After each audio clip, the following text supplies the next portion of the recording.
Today we have a couple stories about absolutely intolerable players, but with a twist. One story is an example of bad D&D being awful and ending in flames. But the second story ends in the best way possible. Think of them as alternate timelines, yin and yang. Roll post. So one of my closest friends decides to DM. I have played D&D a bit and I DM'd for a while. I figured it would be nice to play again. We had two others join for the first time. I won't use their real names, but one was the DM's wife, who was playing a Tabaxi necromancer, who I will refer to as Neko, and the other friend was playing a rogue who I'll call Skinny. I was playing the barbarian. We all had a bit of a dark backstory, and I, for the first time, was playing a character who, to be honest, I considered edgy. He didn't really talk a lot or mess with anyone, but he was aggressive to the enemies and would talk smack to them. Well, the entire first game, Skinny spent it just straight up picking on my character and making fun of him, calling him derogatory names. My character took it and ignored it right up until the end of the game, where he ended up telling him to stop. Skinny did not stop, and did it again, so my character punched him in his face at the bar. Skinny's character went for his knives. The DM stepped in and had the NPCs stop the fighting. I asked the DM later to talk to Skinny and ask why his character was picking on mine, as there was no provocation and no reason, as our characters had just met. He wasn't doing it to anyone else. Skinny, apparently, was trying to follow something he saw in an anime and said that that's how you make friends. I would say that most friend groups incorporate a certain amount of picking on each other. I don't know why, but the usual trend is that the closer a group is, the more viciously they can attack each other and still be totally cool. But I'm not getting the same read from Skinny. He seems to be more focused on just being mean while hiding it behind a veil of friendship. Only one way to see how this develops. Roll post. Next game, Skinny wasn't there, so we had two other people. One of them was playing a cowardly Goliath blood hunter who was straight up overpowered, who we will call Dragon. The other was a changeling rogue that we can call Frog. Also note, no one saw Frog roll his stats, but they were all above 15 with 3 18s. Now, Frog had stated to me before the game started that he was going to, at some point, have his character rape mine, which I told him the DM would not let happen. I also was not very happy with that at all, and informed the DM, who assured me that this, again, would not happen. Okay, alright. People who know me know that I regularly go to bat for DMs who are either new or have problems with confrontation. However, there comes a time where you have to seriously consider who it is that you're spending your time with. I mean, his friends so far are a weirdo with anger issues and a cringelord wannabe rapist. And every game so far he has had to step in and correct their behaviors. I'm more interested in knowing how the DM develops by the end of the story, if at all. Roll post. While playing, Frog didn't do a lot, but at the end when his character saw mine, he spit on him. Twice, for no reason and with no provocation. So my character headbutted him. Even is even, right? In this game, my character saved a kid from being eaten by wolves. Heh, that kid actually saved us. Those wolves kicked all of our butts at level 1. My character then gave the kid a javelin because the kid was crazy strong and my character respected him. We all learned the village was getting attacked by bandits, so my character aggressively convinced the villagers to fight by telling them that you fight or you die. Not threatening to kill them, of course, but they would eventually get killed anyway, so there was no other way to save them. He then trained them to defend their village so that they could protect themselves in the future. He also killed someone that he believed was a traitor. He wasn't an evil character, but he wasn't good either. He also had an intelligence of 9, as he was a barbarian. I noticed in this game I was talking over Neko a couple times. I asked her if it was bothering her, but she said it wasn't. I still thought it was just by looking at her body language, so I spoke with the dungeon master later and told him that I felt like I was bothering her and I was gonna dial my character back He understood and told me he felt the same. For the most part, that game went okay, with the exception of me speaking over Neko. Last game is where everything went crazy. My character didn't speak a lot because I didn't want to speak over Neko again, so I let most everyone else do the talking. But literally, the first thing that happened in the game was Frog coming up to my character and making fun of him for always getting knocked out in battle. We were all level 1 and my character was the only frontline fighter. Dragon's character was cowardly, so it took a bit to get him to fight. I also rolled lower stats in some areas. Frog was making fun and being straight up rude to my character, who kind of just took it. The thing is, Frog's character should not have known a lot of the stuff he was saying, including my character getting knocked out in battle, because his character never saw a lot of it.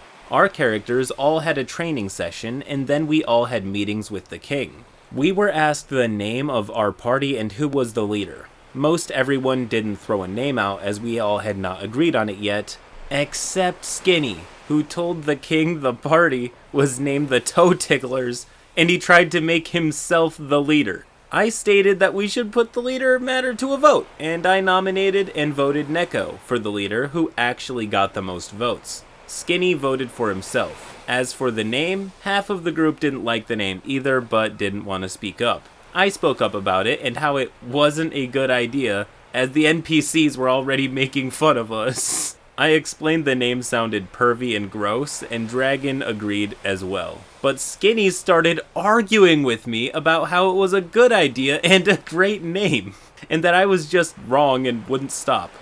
Then Frog told me I was being the issue and causing problems for saying I didn't like the name. Neko, seeing everyone going at it and getting tired of it all, just straight up yelled at me in my own home, saying if I didn't like it, then to leave the game. I didn't say anything back. These people were supposed to be my friends, and keep in mind, even with all of this going on, despite everything, I had not insulted or raised my voice to anyone. They also told me I didn't have a right to vote on the team name because my character was always getting knocked out in battle. He was literally the meat shield for the party, taking most of the damage. Honestly, the party would have died long ago if it wasn't for him. DM's words. The game ended with everyone leaving. Okay, I get this is a bad thing that happened, but it's hard not to see the humor in this just a little bit. What tears the group apart? No, not the sexual assault threats, not the backstabbing and in-party violence, but instead it's them being asked to share their group name and leader. That was the straw that broke the camel's back. And of course, not wanting the party to be known as Skinny's Toe Ticklers, OP was yelled at and ousted from the game, everyone calling him useless for shielding most of the party's damage. It almost sounds too dumb to be real. Maybe OP is an unreliable narrator, but given that he's admitted to some genuine wrongdoing, and for the sake of the story, I'm just gonna keep going. I later texted the DM stating how upset I was and how I spent 2 out of 3 games getting made fun of, mocked, and treated like crap. I also told him how now the in-game bullying was bleeding into real life. I asked the DM to let me increase my character stats a little, or to let me use point buy, as even that would have made my stats better. I believed that if I had better stats, it would give them less reason to bully me. The DM did not feel comfortable doing that. He also wanted to get everyone together to meet and talk about the issues that were going on, and this is where I made my mistake. It felt like he was leading me into a situation where I was going to get ganged up on and yelled at again by half the group. I started thinking the DM was against me too, and blamed him, even though he wasn't. I said things to him that he didn't deserve. We eventually made up and apologized, and Dragon and several of my other friends did call me out for being wrong on that one, and they were right. Quick pause, gang. So OP is about to go on a very long talk about the aftermath, but I respect your time, so I'll just summarize what happens next. OP talks to Frog and the DM about how he's being treated. Frog denies any wrongdoing while continuing to be a jerk, but the DM is understanding. The DM tries to talk to the party about it on his own, but the other 3 toe ticklers will not have any of it. They all tell DM that OP is unwanted there. So the current standing is 3 toe ticklers are outright against OP, while the DM and Dragon would like to keep him. OP would only return on the condition that Skinny's ticklers all apologize, they refuse, OP then quits. Again, I just turned 5 minutes of dialogue into like 15 seconds, so I scraped a lot of the smaller details. Just know that the ticklers were being really mean about it. However, there is an interesting twist near the end, so for that, roll post. After this, I was done for good. I cut the bullies out of my life. I also had about $4,000 of D&D stuff that I collected over the years. I gave it all away. I gave up the game entirely. I hate being bullied and I hate being gaslighted even more. D&D was just ruined for me because of all of this. Worst part is for a time they were even still coming by my house and using my stuff even after I left the game. I allowed it because I was trying not to be a jerk and ruining it for them, and also because I was friends with the DM, but eventually, I did ask them to stop. Even now, they're all still playing the game. I'm not friends with the bullies anymore, but I still am friends with the DM and Dragon. Even if I wanted to, I wouldn't be allowed to play the game anymore. The ones who bullied me don't even care about what they did or how they made me feel. They feel so justified and with no remorse, and they have created an echo chamber as to why they were not wrong. They straight up do not want me in the game, and they pretty much have had no consequences and are still enjoying their game. Long story short, player gets bullied in game, then out of game by former friends. D&D is ruined, he gets rid of all of his stuff and never wants to play again. Okay, all that out of the way, I do feel for OP, but first I want to address the giant crab in the room. $4,000 of D&D stuff collected over the years, just gone overnight? I don't even know how you can get 4K worth of D&D stuff without it consuming your entire basement and life. Not saying it's wrong, just wow. Plus, he collected this over years of playing, all for it to go down the drain over the span of 3 sessions? As for me, I've been DMing for years now, and I only have the player's handbook and a bag of dice. So it's like, I don't know, $50 total. I'm not saying he's lying, but this reads as either a serious mental breakdown or an exaggeration of the truth. I consider both options equally likely. He did get shunted by a lot of his close friends, which will poison the D&D well for anyone. But this is also the internet. We don't read these stories as gospel or definite truth, but as entertaining scenarios that very well may have happened. Some of them more believable than others. Again, this is only a surprise to me because of how budget my games are. I'm not ripping on anyone for having a really cool, expensive setup, I'm just broke and jealous. Let's finish this off with a more positive story. It's been a while. Roll post. I love sharing my TTRPG stories, and one thing I get told all the time is that I have too much patience for bad players that should be kicked out. Or why didn't I just give up on the bad player? Well, here's the reason why. My very first game of Dungeons & Dragons ever, I spent hours upon hours reading the books so I could know as much about the game as possible. So much time I confused myself with what I should and shouldn't know. Finally though, the DM and I came up with a character for the 3.5 game. The party consisted of a lawful good halfling rogue, an elvish ranger, a human cleric, and then the problem player, a drow fighter. Now, this drow fighter wasn't any normal drow fighter. Oh no, this guy was horrible, the edgiest of edgelords with a tragic backstory all about being banished from drow society. Why was he banished? No reason was ever given, he was just banished, and he hated his own kind. He was chaotic neutral and would do anything he could get away with. He had red and glowing eyes, wore black spiked plate armor, and was a large brooding man. Now, the DM and the one other veteran at the table, the moment this guy started talking about his character, had a look on their faces that seemed to say, why? We all played a few sessions, and the Edgelord, like most, was only interested in the parts of the story that his character could show off. If there was a disagreement, he was there to intimidate, with a threat right out of a bad movie. If he didn't get his way, he would attack an NPC. All that he cared about was rolling high and doing damage. Now, this behavior was punished by the DM in a creative way. Every time combat started, this guy would shout out some edgy threat about how he was going to kill whatever we were fighting and hang it as a trophy. Well, that meant whatever we were fighting went after him first, and he, more often than not, started eating dirt soon after. He was a great distraction so that the rest of the party could get in with free hits while he was being attacked. But when he woke up, he would always complain about something. The cleric should have healed him sooner. The rogue should have helped. The ranger should get up front for once. Now, most of the table was new, him included, but he was acting like he knew best, and this was having a very negative effect, to the point that when he wasn't around, there was talk about getting rid of him.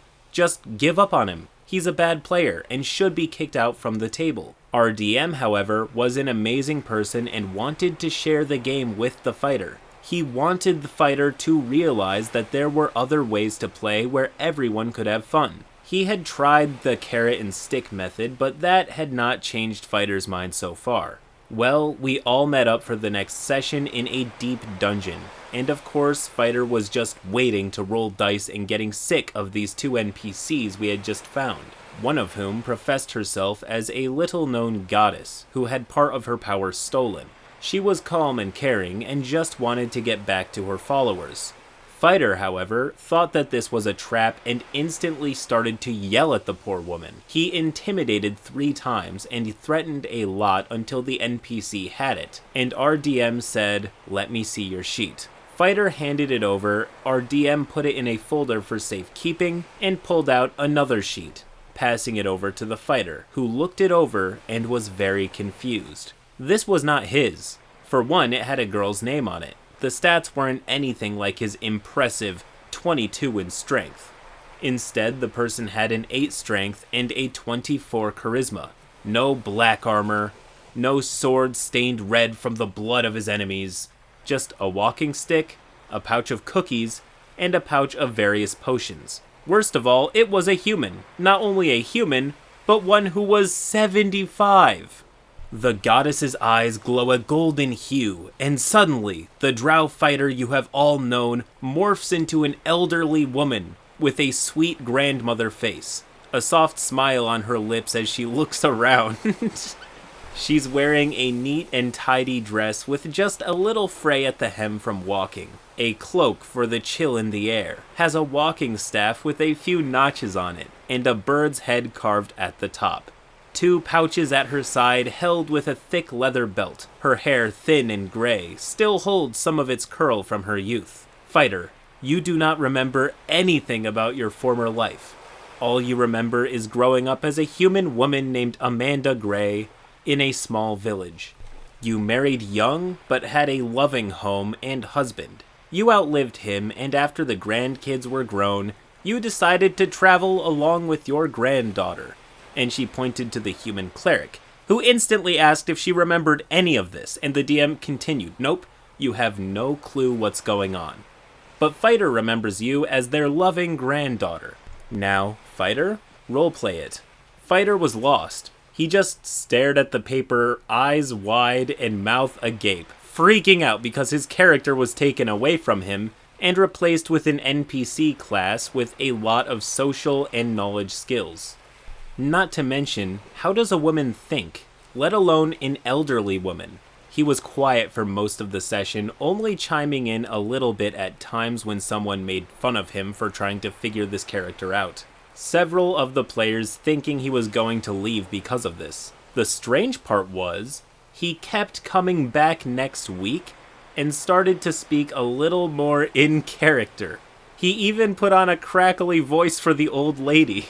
Any jab given to him, he met with the grandmother calling the person silly or threatening to wash their mouth out with soap. He asked each time if he was going to get his fighter back, but the DM shook his head. saying only when the dungeon was cleared. So this went on for a few weeks, and each time he came to the table, the old lady evolved a little, using skills he never thought of before. Bluff, diplomacy, knowledge, heal. He was doting on his granddaughter and making sure to wipe her cheek after eating, talk to the ranger about their nature skills and herbs, and to the rogue about making jewelry. More and more depth started to go into this character, forced upon them, and the party was all laughing together now. The faithful day happened too soon, it felt, for when the fighter returned with memories about everything that had happened, and a message from the goddess saying, "I hope you learned something." After that session, the party waited, and the fighter asked the DM, "I don't want to play this character anymore. Is that okay?" The DM thought he was quitting, but it turns out he wanted to play a support role and have some of those skills back. Some work later, and an elderly wizard everyone called Paw entered the game. The rest of the game went smoothly, and Fighter, now Wizard, found a new love of roleplay beyond just rolling dice. So when I'm asked why do I have the patience and give a good number of chances, it's because I remember being that fighter.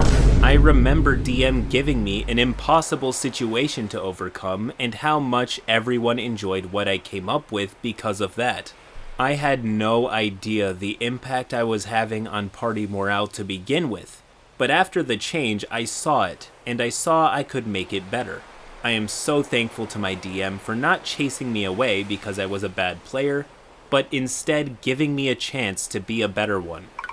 Some commenters may say that forcing the switch was a mark of a bad DM, and that it just happened to pan out well.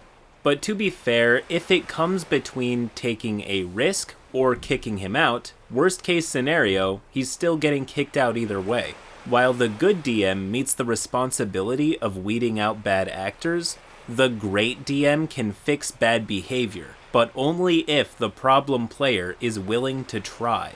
That said, message your grandparents today if you can. They can be pretty awesome. Till next time.